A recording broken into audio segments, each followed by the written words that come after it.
Powered by Red Media in partnership with TSN, Season 6 of the Rain Dregs Hockey Podcast, presented by our title sponsor, Tim Hortons. Hey, the iconic duo just got more iconic. Get a classic donut for $1. That's one loonie here in Canada when you order any size, original or dark roast coffee.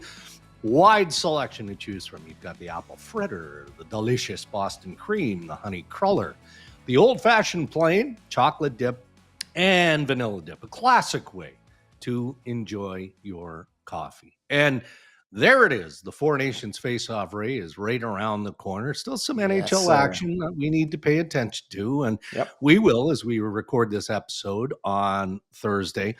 Speaking of international hockey, we've got, one of the legendary figures, historically speaking, Mike Keenan, who's going to join us in this episode of the Rain Dregs podcast. Iron Mike, My Life Behind the Bench, is out on bookshelves now. Started by Jay Greenberg and finished up by our good pal Scott Morrison. So Mike will dive into the essence of the book, and man, does he have stories. And every one of them, maybe Al Arbor was similar. Just in I'm sure we'll touch on it, but the presence of that coach. And I don't mean to belittle any NHL head coach today. Not by a long shot. There are some real good ones. I think the closest thing might be John Tortorella with the Philadelphia Flyers in terms of that old school sort of approach. But you're leafing through this book and you're reading page after page, and some of the greatest have ever played the game, acknowledging that Mike's strength was his bench management and all of those things. But just that era of coaching is gone. It's just that gamesmanship, all of that stuff in game, in the room, in practice, it feels like it's gone anyway. Well, I would say when you went out and Mike was behind the bench, he always had his chin up a little bit, right? Always the slicked back hair, one hand in his pocket. He carried himself in a really aggressive manner, and his teams played that way. And so I would say him, Pat Burns, and Pat Quinn, when they were behind the bench, you noticed they were there. Most of the time, it's just, a guy doing his coaching, doing his thing, right? Yeah.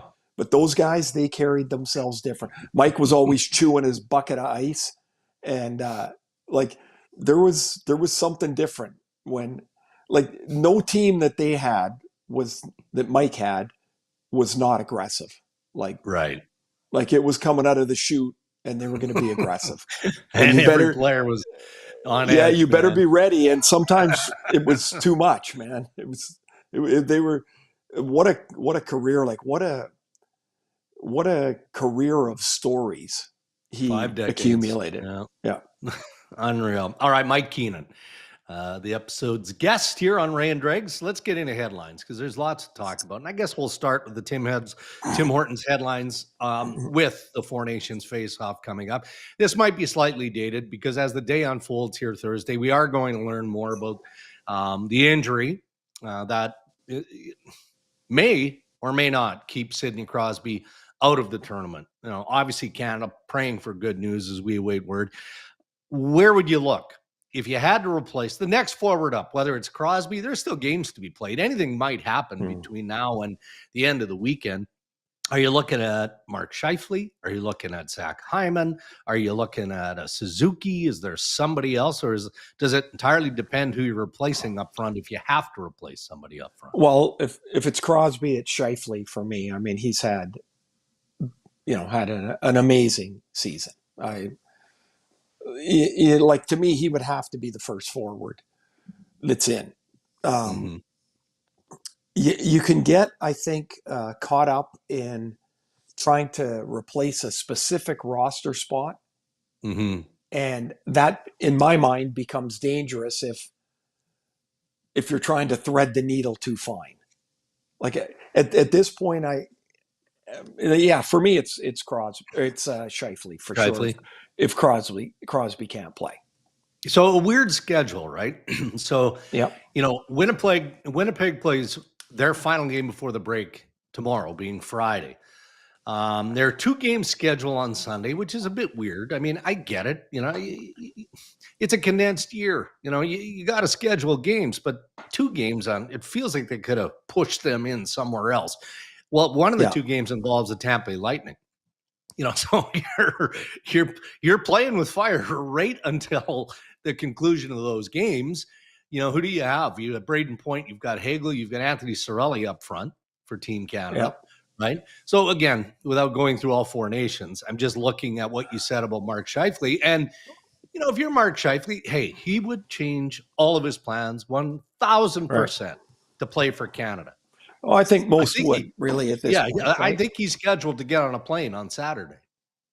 So do you wait until if Sid is good? Is that the green light to get on that plane? Are you waiting until Sunday? I guess not. Just go. And if you have to come back, you come back. It would depend on what's been told. Like if you're Scheifele and you're told if anyone goes down, it's you. Yeah. Which hasn't happened yet as we record this. Okay. Hasn't happened. Well, yeah. And they could be waiting for Sid, right? Just find out exactly what his status but there's still, is. the game Sunday is a real complication because the latest they can replace anybody is Monday. So say if you're Scheifele or somebody like that and you jump on a plane Saturday and you're not going to Toronto, you're going somewhere warm. And so then you get a call Monday morning to turn around. Like, are you going to want to do that? Some guys will, some guys won't. Like it's, the way it's compacted into the season will really be interesting coming out on the other end. So, I think Florida's got 7 or 8 guys. Washington has 0. That's a big advantage for Washington, I think. I agree. And that's just the way it turned out.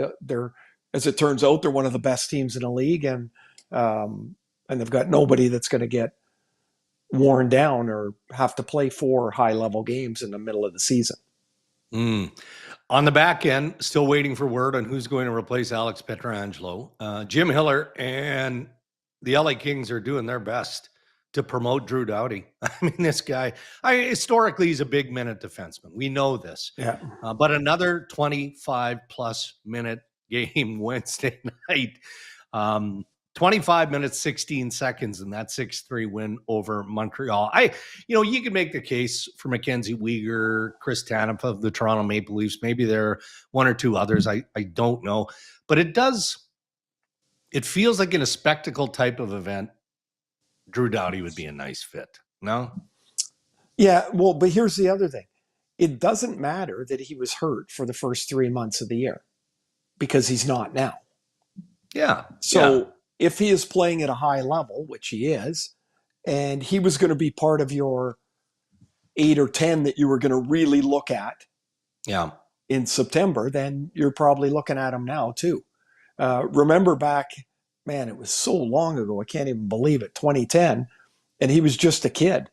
And they brought him along like he was, to get some experience. And then pretty soon he's in their top 4. Like there is no, even at this age, it's easier, I guess, but there's no role they can give him that would fluster him. He would just come in and do it. Now, I thought I had Tanev on my team originally. Yeah. And so he would be the guy I would think of. But if Doughty's healthy, which he is, it feels like it's his spot. Why don't we take a couple more here in headlines, because we are going to have an extended chat with Mike Keenan, who's joining us in this episode. Bit of pie in the sky stuff for you here as the trade deadline now looms. And the messaging that I'm getting from managers and people who are involved in this going into the 4 Nations break is that coming out of the 4 Nations break is going to be a frenzy. And you could make that case that kind of was already to this point, right? So, teams, they want to get the jump ahead of March 7th. And there are some bigger names that are starting to percolate around the league. I like that word, percolate, bubble it's around a good one. the league. Yeah. Boston temporarily out of a wild card spot. St. Louis is dropping game by game. Doug Armstrong, man, he can get grouchy. and we know he's aggressive, and he's not going to stand pat with this. So some of the names that I'm going to throw out there are names that are now being speculated, not necessarily hard reporting, just the what if, right? Brad Marchand, Okay. expiring contract. He's got. Am I boring you? By the way, is this like? No, sorry, I'm tired. Sorry, Uh, Dregs. You had to walk from your bedroom to to your office. I had to fly from Vancouver to Hartford. It's 3 hours time I change. thought it was the Sorry question. I about thought that. it was like No, a there's plenty of provocative time. No, question. I'll tell you. I'll tell you when you're boring me. Trust me. Yeah, Move it well, along. it was pretty Move it along, pal. yeah. Move it Okay, along, so pal. Marchand in the final year of his deal, he's got an 8-team no trade clause, 36 years of age, turns 37 in May. Brayden Schenn, captain, 2 captains.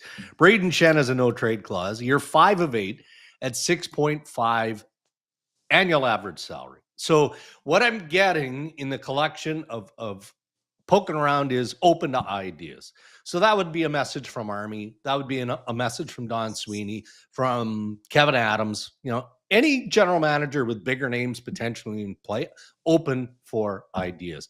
Would you trade those guys? Is it time for St. Louis to retool? And it does seem obvious that Boston's going to have to do something here to shift gears. Okay, so about a month ago, I said to you, I think there's 2 trade deadlines this year: the Four Nations and then the real one. And we've seen some really big moves. I think it feels like that's settled until we get near the end of the Four Nations into the real trade deadline. I look at Marchand and I just don't see it. And the reason I don't is, what is going to be the return for him? Is it enough to trade him? And I just don't think it is. And I wouldn't want to trade him if I were it's a tough Boston. one. If I'm looking to, Cam Neely said they're looking at both paths, whether they can make it or whether they're, or they're going to retool a bit. There's other guys to move or to look at moving for me instead of Marchand. I just wouldn't. Brayden Schenn, I could see that happening. I think you might have to take a little bit of money back. But if you're looking at Brayden as your third center and, maybe a stretch where he could be your second center, like in that role, I think teams would be really interested in him. He's won before. He's a competitive guy. He doesn't take up a lot of space. So for him to acclimatize to a new team, I think that's pretty easy. Cousins, I think, is in Buffalo. They're searching, they're searching they're searching. And so, it seems like that there's something to happen there. Like, honestly, something should happen there. Yeah. They're going to miss the playoffs again. And how many times can you keep looking at the same guys and saying, oh, we're going to wait? Like, maybe you trade a guy that turns out to be really good somewhere else. Yeah. You can't worry about that if the return for that player is really good. You can't worry that they're going to do really well in a new city. Once you trade them, you're done with it. You just better hope that you have the right return. All right.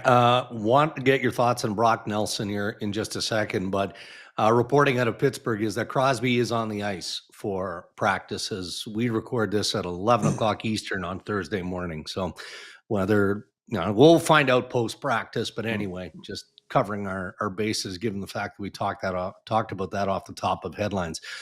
So the Islanders are, as we speak, 3 points out of a wild card spot, 29 games left for New York. Lou has a bunch of free agents to tend to, restricted guys, unrestricted guys. Right at the top of the list of the unrestricted is Brock Nelson. And there's been, again, no shortage of rumor around Brock Nelson. He's number one, certainly top 3 on most trade graphics, among those who follow this. However, I'm getting some feedback from managers who say, look, if Lou is in the hunt here, he's not cutting bait. He's going to try and run with this thing. Do you believe that? Or is it just too tantalizing if you're Lou? All the interest in Brock Nelson. you know that you're a team that maybe isn't that good. You just get the return and move on because you're losing them in the summer, likely to free agents. Well, the further complicated with Matt Barzal's injury, which sounds like, longish term. They're like into late March or April, right? And so you're like, can you even stay in it?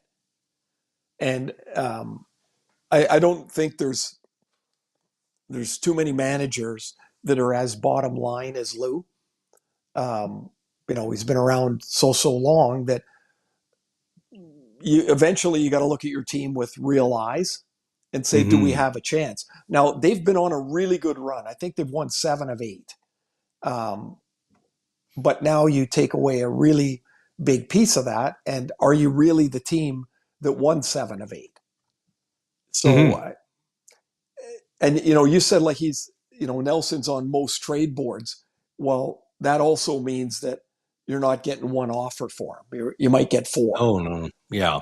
And if you can play one team off another, then maybe the return gets to the point where you're like, you know what, I just have to do this. Nelson's a good player. And I think, like I mentioned about Brayden Schenn, who doesn't take up a lot of air, Nelson doesn't either. You could slot him in a place and just have reasonable confidence that he's going to assimilate to that pretty easily.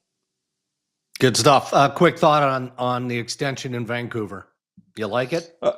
I do. I think Pettersson's he's a really good player. He's a top 4 defenseman. He's a number 4.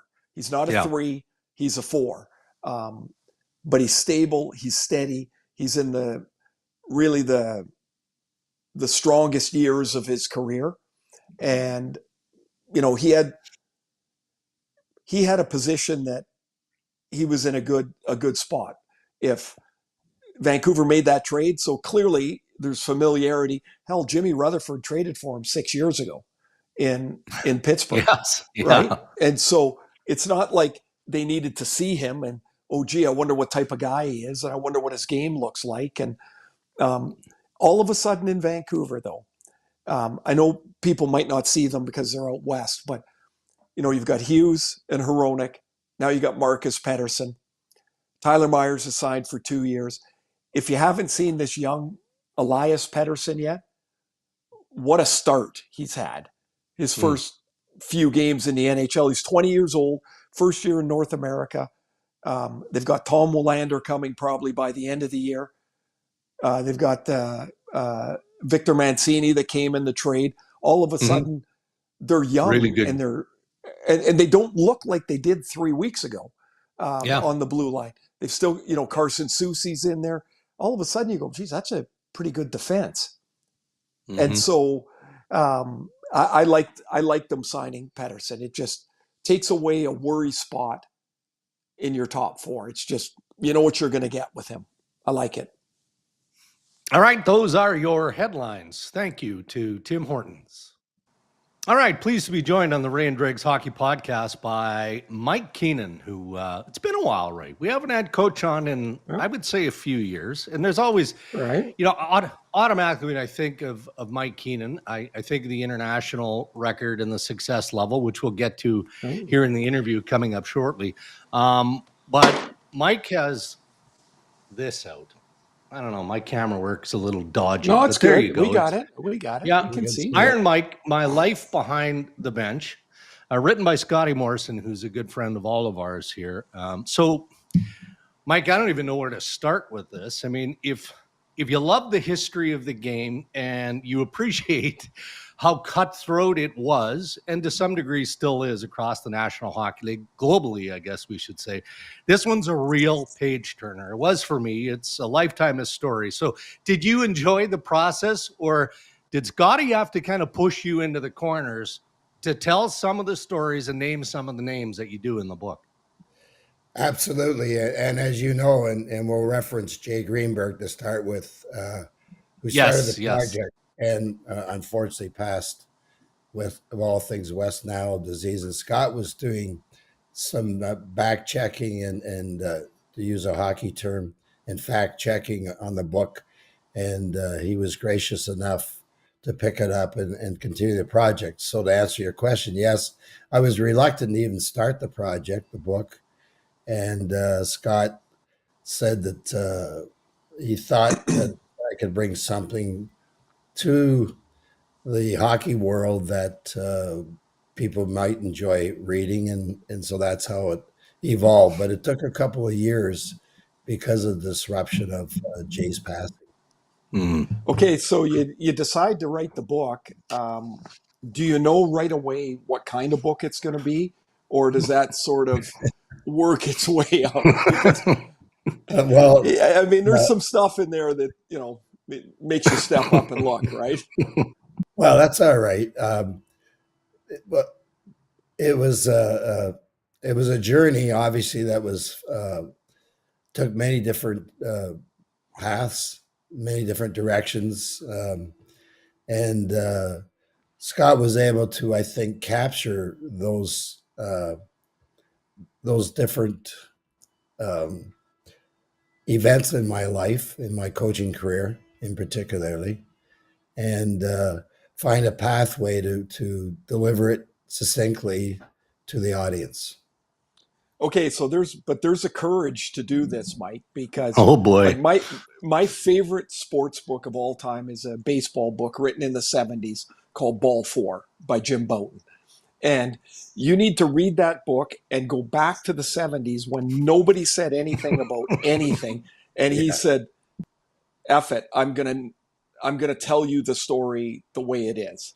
And I'm assuming you had to get to that place too. Was that hard to do, or is that just part of the way it goes? Once you make the commitment to, excuse me, once you make the commitment to write the book, you have to be honest and forthright, and you know that you're going to have to tell some stories that may or may not be favorable to many people, but once you take the obligation on to write the book, the only way to deliver it properly is to tell the truth and follow through in terms of your commitment and your beliefs and what you engaged in during your career.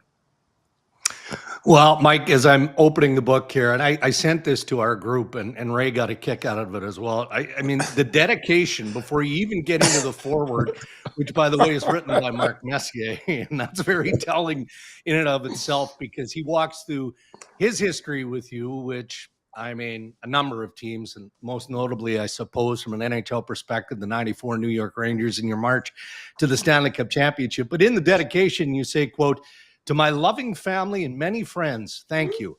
And to those I pissed off or disappointed, I meant well." I mean, you succinctly kind of captured probably your life experience in hockey. Well, you have to own your mistakes first and foremost, which I do and did, and I think that's important. I had great support from many people in the industry, both in media and in the professional side of the sport, the coaching side of the sport, and they've often asked me, "Is there any takebacks?" And of course, you have takebacks. You wish you would have done something a little different. The principles I had always lived by, but the methodology could have been adjusted. But you have to remember, we're talking about 5 decades of coaching. Yeah. Not 1, not 2, 5.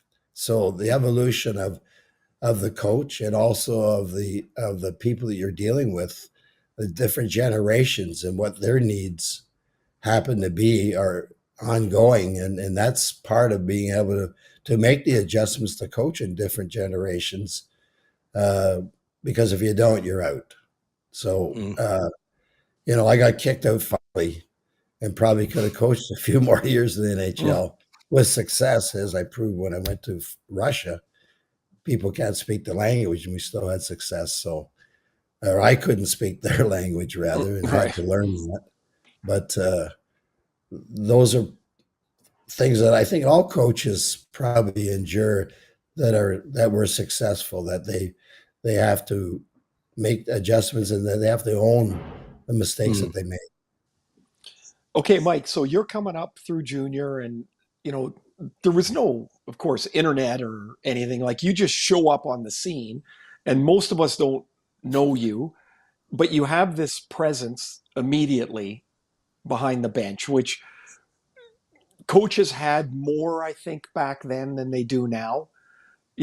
Like when Pat Burns stood back there, like, you're like, oh, Jesus, that's like, you noticed when you were there, you noticed. Like, how did you develop that? Like, was that a conscious thing, or did it just sort of evolve?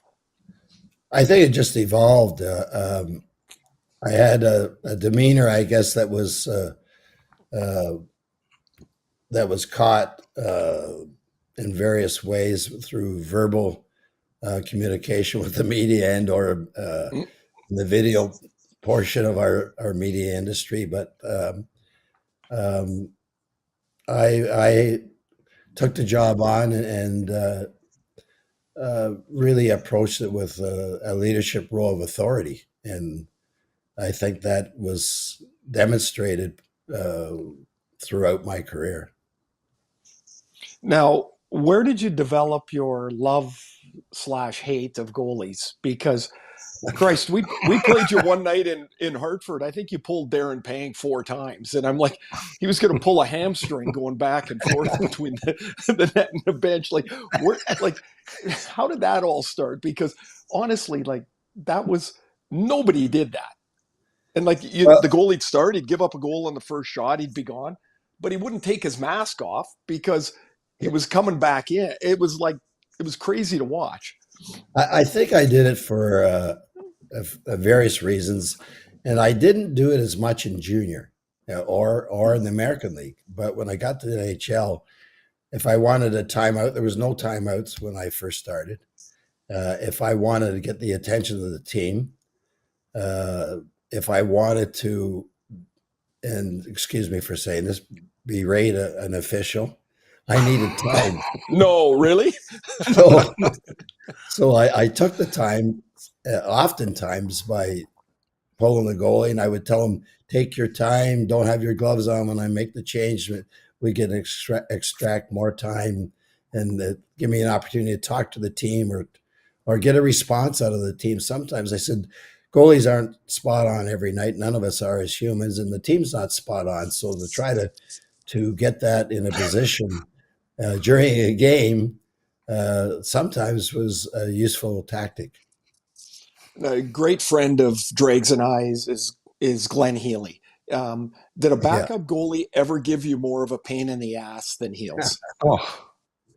No, he was honest. Because there's a couple good stories with Heels. But he was challenging but honest. He was good to work with, and the part of that story goes back even to him joining the Rangers. Neil Smith, the manager, wanted a different goalie. And I said, no, we want Healy. And he said, well, he wants $1 million. I said, what do you care? It's the New York Rangers. You have an unlimited budget at the time. So Heels, I think, was a recipient of a good contract, but at the same time, he also was successful. And I had confidence in him. If something happened to Mike Richter, we could still win with Glenn. So that, I think that was important for them to understand that, and I think he did understand it. Well, speaking of strong personalities, and Heel certainly has that, as do you, Mike. Wouldn't be many that play in the National Hockey League at that level that don't. But bring it to the present here, and your take on what we just saw. Ray is tired of talking about the shenanigans in New York, in Vancouver with JT Miller and Elias Pettersson. Of course, JT Miller traded to the New York Rangers. I mean, you must have experienced or encountered similar experiences where you had 1 or 2, 3 players, how many it took, where maybe they did off ice didn't mesh. I mean, did you deal with anything like that over your time? Well, sometimes there's a dichotomy in the room that's destructive and not constructive to team building, for sure. And I guess I could share an example in Vancouver, since Ray is from that area, with Mark Messier and Trevor Linden. And when I arrived, I wasn't there from the beginning. I replaced Tom Rennie, and it came very clear to me that there's a dichotomy in the room, and how do you fix that? How do you bring that together? And I've had other situations that were personal, but this was on not a personal basis, a conflict between the two players, but sort of the philosophical approach to the game and what was going to evolve in the room and how do you fix it. And there was no general manager. I was sort of the person in charge eventually until Brian Burke showed up to make those decisions about how to fix the room and how to make it happen as a team. So I made that choice and traded Trevor to the Islanders and for Bertuzzi, McCabe, and eventually it was Ruutu. So it worked out well. Trevor was perceived by Mike Milbury to come in as a great leader. And eventually Trevor went back to Vancouver. So I think those are difficult choices as a manager and a coach, but manager particularly because they're in control of the personnel to begin with. And then you as the coach have to mesh that personnel as well as you can. In the midst of that, like when you're in that fog of, like, because you're right in the middle of it, how often would your mind go back and forth, or was it pretty clear? Because I'm thinking of as Dregs brought up, the Rangers, and Chris Drury sent out that email earlier in the year, and then he's had to navigate around that about players coming and going. The Canucks had to navigate around Miller and Pettersson, but when you're in it, like, how quickly, or does it ever really become super clear, or are you always kind of, well, this, but maybe that? Like the back and forth. I think you have to make a choice and then make it clear. And I leaned on my own experience in Chicago. And sometimes teams that are successful, which was the case in Vancouver, we played them in the Stanley Cup final. In Chicago, they had great runs. They couldn't get by, excuse me, the Edmonton Oilers or Calgary Flames. But there was choices and really difficult choices to make to rebuild the team. And I go back to Chicago when I traded. My very first trade as a manager was Dennis Savard to Montreal for Chris Chelios and a draft pick. And way to dip your toe in. Yeah, but that was a critical turnaround for the Blackhawks because Chelios brought something to the room that we inherently needed. And at the same time, it was doable because Jeremy Roenick was ready to take the number one center position. So we improved the team. So I take that experience now to Vancouver, and that same scenario kind of evolved where the Vancouver Canucks, I went in there, as I said, after the season had started, and discovered that the players were really, I think, relying somewhat on their reputation that they were finalists for the Stanley Cup, and they hadn't reset to be the competitive group that they should be if they want to get back there. And I made that decision based on the personnel that was left over, if you like, from Pat Quinn, who was very, very loyal to his players. And there's nothing wrong with that, but sometimes that loyalty expires and you need change. That's what I thought was necessary at the time. We've got the Four Nations coming up, Mike. It's Canada, it's the US, it's Sweden, it's Finland. It's not Russia due to current events. Leon Draisaitl isn't going to be there. David Pastrnak, so many great NHL players. So it's not best on best, but it's the best of what we have right now to get the international calendar going. So how interested are you as a fairly decorated international coach in watching what's coming up in Montreal and in Boston? Well, I'm really interested in how, not so much the tournament, which might be a surprise to you, but how are they going to manage 2 days of preparation and playing the finals and then get back to their games 2 days later. How's that going to impact the teams that are vying for playoff position, that are competing to hold their status in the standings? For example, our great friend Paul Maurice with Florida, he's got 8 or 9 players playing in this tournament, and how are they going to be able to respond? I can think back in Canada Cup, for example, in '87 or '91. I don't know if our players would have liked to have gone back after the tournament in 2 days and start playing regular season games again. It's very, very difficult because they're invested. There's been so much hype about their representation of their countries, and it's going to be very competitive. They're very proud individuals when it comes to putting on the jersey of your country, and they'll be very, very competitive. It's going to be very exciting. And the tournaments I was involved with, for the most part, except for the World Championships, were during the summer or the fall, and you had time to prepare a little bit more, and then you had a reprieve before the season started. So it's interesting, it's dynamic, but it's something that the coaches are going to have to try to figure out somehow to be able to sustain their competitiveness after this tournament's over. And I don't want to detract from the tournament. It's going to be a great tournament, but those, from a coaching perspective, I guess that's some of the things that I'm thinking about. So, Mike, you get all these great players. Say you're John Cooper and his staff, but in '87, you have like 18 Hall of Famers show up on your doorstep, and you got to put a team together. Like, is it difficult at all to talk to these guys and say, yeah, well, I guess you're not saying this, but you normally play 24 minutes. Yeah, you're going to play 14.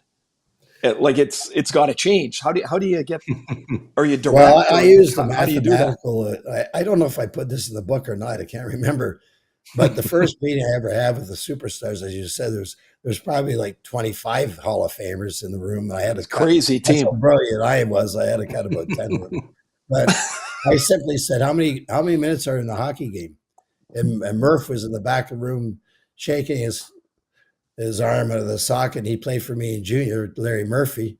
And he said 60. I said, actually, there's 720. 360 on our side, 360 the other side. I'm going to maybe give a goalie 60 minutes. They all start laughing. And then I said the distribution of 300 minutes after that. So do you mind if Gretz gets 25? No. Mess 20. Raymond Bork, 25. No. So I'm doing this on the whiteboard, doing the mathematics, Paul Coffey, so on. And all of a sudden, at the end of the session, Rick Talkins says, Mike, there's 5 minutes left. Can I have it? And I said, only if it's penalty free. So right away, they understood Dale Howardchuk and Dougie Gilmore. And they're not going to get the minutes that they're accustomed to with their team. There's got to be role players here. And that was the way that I was able to approach it. And it worked out pretty well. Because we know the players around the world so much better now, can there be anything like most recently '87? Like, can there be anything like that? I mean, that was just so wild, and the way it finished, like, just so amazing. And for those of our listeners that haven't seen it, go download it on YouTube, man. Like, it is amazing. Like, can there be that again? Well, I think the athletes are pretty special today as well. And Drake's alluded to the political situation we have now, but if you could involve all the 6 best teams in the world again and sort of go through that same format, even the Olympic Games is, I think, 16 teams. But if you could pare it down to 6, as the Canada Cup was, I think you could get into some pretty dynamic hockey. And as you guys know, and I've heard, and we've all listened to the greats, and especially Gretzky said it was the best hockey he's ever played in his life. 26 years old time, and the drama, the pressures involved in. I felt that it was capitalism versus communism. That was part of what was happening and what we had to deal with. So it was that part you probably will never capture again. That dramatic scenario, maybe a political scene in a backdrop of unbelievable hockey in the country of Canada. I got two more for you. One is maybe hard to, well, it will be hard, but best player you ever coached. And you coached some of the greats of greats. I think I have coached over 50 Hall of Famers.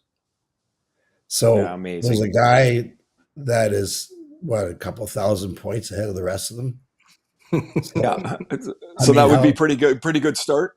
How could I avoid that? I mean, and I had super, super talented, great hockey players. Great historically throughout the game. Not just in my generation or our generations. So that in itself is very difficult to single out one individual. But Wayne obviously is so far ahead in the points. I mean, how can you ignore it? Yeah. The other one is your reputations. I mean, you were a taskmaster and a disciplinarian, and you were a deal maker. Would the worst deal you've ever made involve a car?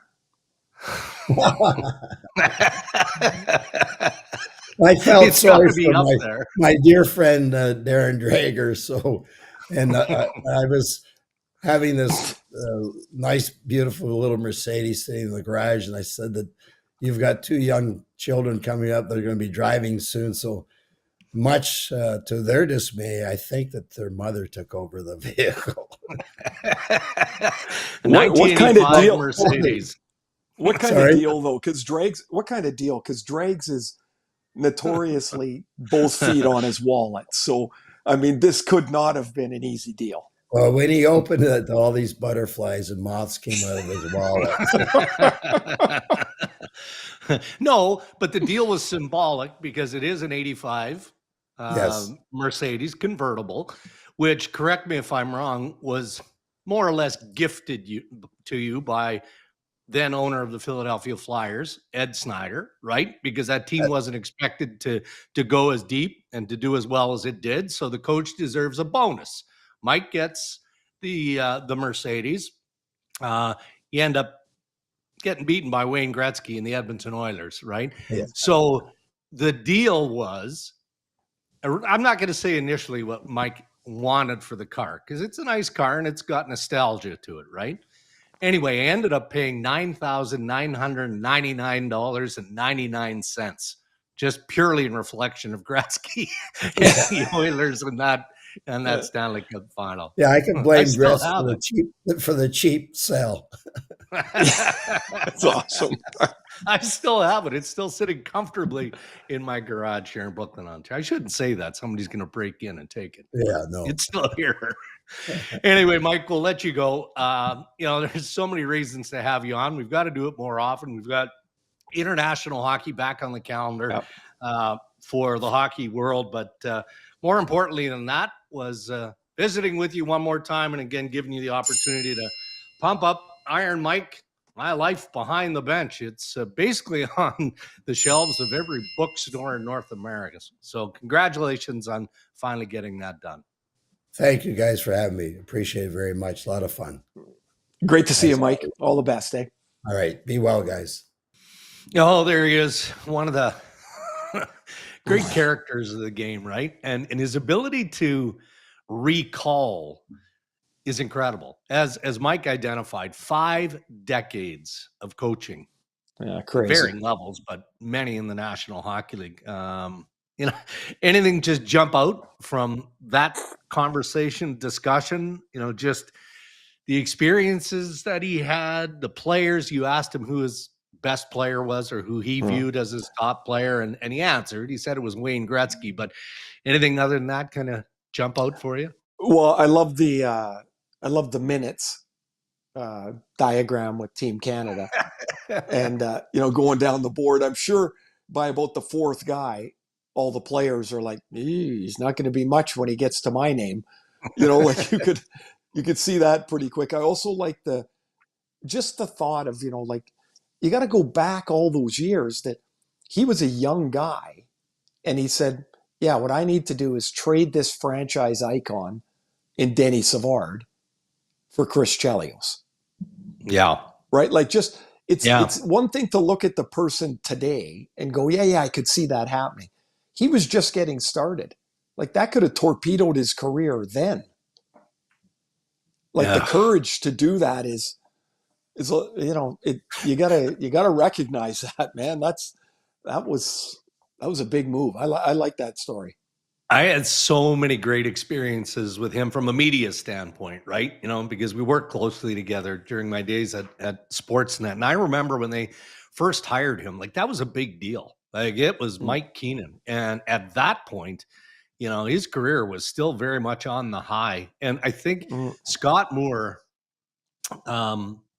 created this promo, or it was an introductory commercial of Keenan joining the network. I don't know if you remember this, but it was like an ice truck, right? And the door flips open and there is Keenan coming out of here. I mean, ice running through his veins and all of that. So glad that he was able to join us from sunny Florida. Again, one of the great characters of the game. So you are on panel duty. Is that correct? Connecticut, is that what you're doing? Yeah. Yeah, I'm in Bristol at ESPN at Mothership, and snowing out here today, which is not great here either. No, but so in for tonight, and then tomorrow got a car up to Boston for Vegas and Boston. That'll wrap up my portion before Four Nations. Fly home Sunday, and back to Montreal for Game 1 on Wednesday. Although we don't have it until Friday. TNT has the U.S. game on Wednesday, I guess it is. So go there, have a show in the press box, and watch the game. And a good week in Montreal ahead. Bunch of people are going to Hawaii, Dregs. I'm not. Apparently, yeah. No.